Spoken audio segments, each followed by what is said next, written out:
The next natural question that crops up is how to determine originality in a work.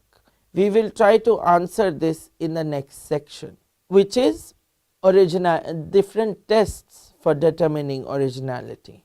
Now, the tests for finding out originality have evolved through various case laws. We will look at a few case laws that have helped find the various tests used for determining originality in a copyrighted work. Quality of a work irrelevant. Though the importance of originality in copyright protection was earlier acknowledged in many cases, the first case where the issue of originality was expressly dealt with was Blestein versus Donaldson Lithographing Company.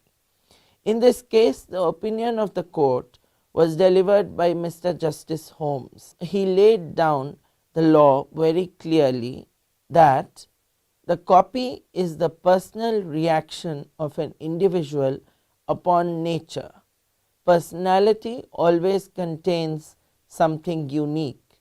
It expresses its singularity even in handwriting, and a very modest grade of art has in it something irreducible which is one man's alone. That something he may copyright unless there is a restriction in the words of the act. So, the quality of a work or the merit of a work does not determine its copyrightability. What does is whether the work is the author's own or plagiarized from somewhere. But the issue is not as simple as it seems. What are derivative works, which is the bigger issue for copyright? Now, the issue with originality looms mostly over derivative works, which are works which are derived from other works. For example, compilation of facts, directories, law reports, etc. The complication seems to arise from the settled position of law that no author may copyright his ideas or the facts he narrates. So, the natural question which arises is, how can a compilation of facts be copyrightable? Various courts have addressed this concern of monopolization of facts in various case laws, and on careful analysis of them, two schools of thoughts or tests seem to have evolved over time in dealing with originality in derivative works, which are: first is the sweat of the brow doctrine. The sweat of the brow can be thought to be the traditional approach to copyright protection. This test recognizes the labor put in by an author or compiler into the making of a work. So, according to this doctrine, irrespective of any creativity or judgment on the part of the author, if it can be proved that the author has expended considerable labor and expenses over the making of his work, he is liable to get his work protected by copyright. Mere industrious gathering of data and facts, even when such effort lacks imagination or judgment, entitles the compiler to get a copyright. Lord Halsbury's judgment in the landmark case of Walter versus Lane can be said to be the paradigmatic sweat of the brow doctrine. In this case, several public speeches were reported in the Times newspaper at various occasions. Later, the defendant published a book containing all these speeches and short notes on them. It was also admitted by the defendants that these speeches were taken from the reports in the Times.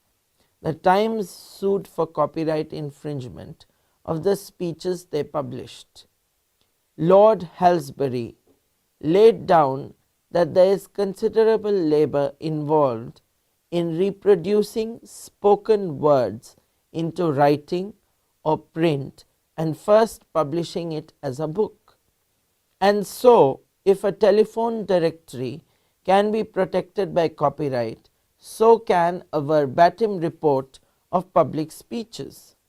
The sweat of the brow doctrine can hence be thought to be one which does not distinguish between an author and a publisher.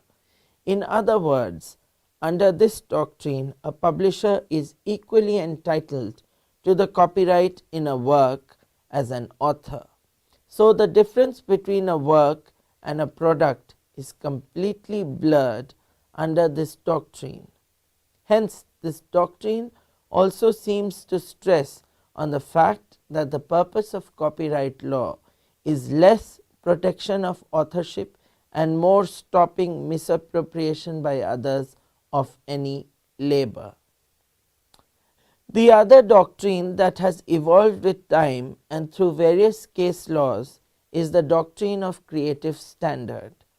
It maintains that a work must be creative to be original and thus protected by copyright. A major landmark case that glorified this doctrine in the US is Financial Information Incorporation versus Moody's Investors Service. The case involved daily issues of 4 inches into 6 inches index cards printed with information concerning current municipal bonds being called for redemption. Typically, the information consisted of the identity of the issuing authority, the series of bonds being redeemed, the date and price of the redemption, and the name of the trustee or paying agent to whom the bond should be presented for payment. According to the plaintiff, they had expended considerable effort and money to compile the information. The Second Circuit, on appeal, while rejecting the copyrightability on the bond cards and remanding it back, affirmed that a compilation may receive a valid copyright only if something has been added to the data, the authorship of the compiler in making the requisite selection, coordination, or arrangement of the data. In England, again, Lord Robertson's dissenting judgment in the landmark case of Walter versus Lane can be said to be the paradigmatic creative judgment. Lord Robertson, in his dissent, highlights the nature of reporting a speech verbatim, which is reporting it as it is. On this premise, he further states that a copyright cannot subsist in such a verbatim reporting of a speech because there is no scope of any construction on the part of the maker. He distinguishes it from the telephone directory cases on which Lord Halsbury had relied on saying that those are at a different plane than this. Hence, the creative doctrine requires the maker to do something more than pure industrious compilation, be it giving structure or organization, or the compilation must display originality in the selection, creativity, and judgment in choosing the compiled materials. Hence, the creative standard doctrine seems to affirm a view of copyright as concerned with the recognition of authorial dignity, unlike the sweat of the brow doctrine. After this, the Feast publications case became a solution once and for all. In Feast Publications versus Rural Telephone Service Company, a similar situation involving the copyrightability of a directory listing the names, towns, and telephone numbers of a large number of people of a certain area arose.